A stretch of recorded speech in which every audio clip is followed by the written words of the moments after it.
Well, thank you. We were just laughing and chatting it up over here with the cast of the Carmichael Show. Do you want to introduce you guys? Oh, sure. I'm Amber Stevens-West. I'm Jerrod. I'm Lil Real Howery.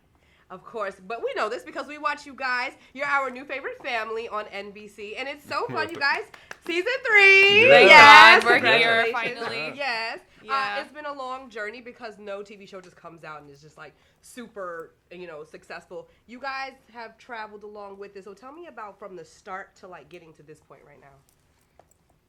Well, yeah, I mean, it's just people slowly, I think, finding the show. We, like any show that's based on characters, kind of hit a stride. It's really fun to write for, really fun to perform in. It's been a fun project. We mostly just work, so I'm not even really sure what the process looks like from the outside. I was watching an interview that you were talking about. All I do is work and eat. That's pretty much it. That's pretty much it. True. Yeah. That's all he does do. Work and eat. Yeah. Yeah. Do anything else. Yeah. Well, you are the creator of the Carmichael Show, and your last name is Carmichael, so duh. Well, yeah. So tell me a little bit do you implement a lot of your personal experiences into the show? How do you come up with a lot of the material? Perspective is always driven by perspective over even experience for me. I think that, finding out how you feel about something and then having an argument, amid the characters is kind of the goal for me. So it's always just like,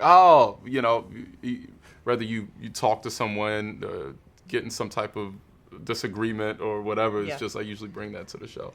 Yeah. I mean, and it's very real and modern, because back in the day, remember, like, our shows, like Family Matters, it used to be, like, so moral heavy. Yeah. So at the end, it would be like, ding, message! Yeah. The Carmichael Show is like... Well, we don't want to, a lot of times that's not realistic, right? Because you don't learn something new every day. Yeah. Where you just completely change, like, you know what?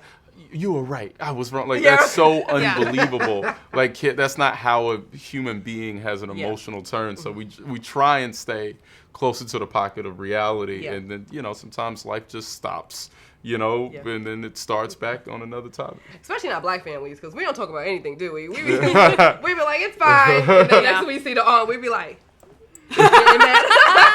So can you talk a little bit about, I was watching a couple of the episodes, couple of the shows. Can you talk about maybe one of the most difficult scenes that you've had to shoot? Oh, goodness.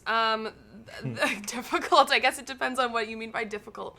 I mean, there was one show where I didn't want my family to come to the taping. So my parents come to every single week of the show. They are always sitting in the same seats in the front row. And everyone in the cast and crew looks forward to making sure that Shadow and Bev are sitting in the audience. I love Shadow and Bev. Those are my parents. And there was one week, and it wasn't because it's, sad or anything, but we have an episode this next season about a threesome.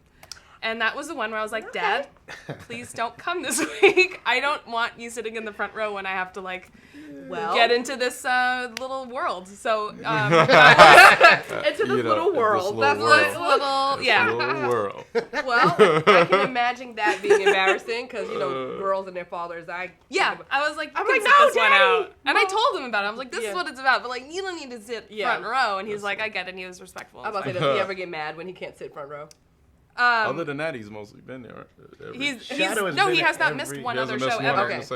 He's there every single week. That is so cool. Man. Oh, shout out to Mom and Dad. Shadow and Beverly. And to take it down to you, sir, you bring such a comedic, not relief, because everyone is funny on the show, but you are just you're just that friend that is just so hilarious. You're his brother on the show, but I just think about all of your roles, especially in Get Out, you guys. He was the TSA friend who came and rescued at the end. It was so good, but you kind of have that personality. So talk a little bit about your character. Yeah, I mean, Jerrod was creating Bobby. I think he probably had me in mind as far as the way to do it. I'm gonna deliver it and do. I mean, look, Bobby, we have similarities, but I do way better than Bobby. Bro makes better decisions. Okay, Bobby. Bro makes better decisions. He's even cooler. I feel bad for. Bobby's pretty quiet. Every week you're like, Bobby's so sad all the time. Yeah, he's like, why is Bobby so sad? But I don't even question. I'm not even upset about it. I think it's fun. No, it's funny. It's relatable. It makes it likable because you root for Bobby. You want Bobby to do good. You want Bobby to win. Yeah. I sometimes I read it and I laugh because I just think it's funny. Like, oh man. Oh, Bobby. Damn, Bobby. Bobby! Again. You know, Whitney voice. You guys, Bobby's just such a fun name because everybody else was like Bobby and Akeisha. I remember just naming off of just gut instinct, just like Bobby. I just want to see Rel play somebody named. Well, that's what makes we say his name a lot on the show too. David It's just fun to does say. it so funny, like with Bobby. Bobby. Why? You know, I also love watching Loretta Devine just burst into song or like. Well, that's true to life. That's true to real life. Does she do that on set? Oh, we all do. We all kind of we all sing. We sing a lot. It's kind of. I don't know. I'm like, is this normal that we just? And like go into a whole song and then just stop like it didn't happen. Yeah, we just burst into song. It's fun. If you feel it coming during the interview, just let it out. Oh, I will. Let it out. I will. So what is it like working with Loretta and David Alan Grier? These are legends. They're first of all, they played everybody's parents. So now your parents. They feel familiar. It feels familiar. It feels like mom and dad, right? They are. I mean, they're brilliant actors. Yeah. They're absolutely brilliant. They definitely raised the standard and the bar for us and they care so much about this show too, which is really it's great. Beautiful. Yeah. It's fun to watch them work and feel passionate about it and have so much fun with it and then just like bask in their light. I've learned a lot from them though. Like I mean, like just professionalism, the way they deliver stuff. You learn to pace yourself better watching David and Loretta. Like they take their time. Like he makes excellent. They don't choices. rush anything. They know how to. They have this weird thing. Like with me, you know, if I'm trying to remember a line, and because I work with him, I know what he's doing. But it's so brilliant that the audience would know that's him computing it, and then it's like, and then he delivers it. I'm like, that's how you do that. That is interesting. I'm like, how do you remember all of these lines? Sometimes we don't. Okay. And the bloopers. But that's a good way to gauge whether or not, like the story makes sense. A lot of times things click better, like the more solid the story. Yeah. It makes sense because, you're listening. You're actually listening. And so if everyone's stumbling, then I know we got some work to do on the script. It was a little forced. Yeah.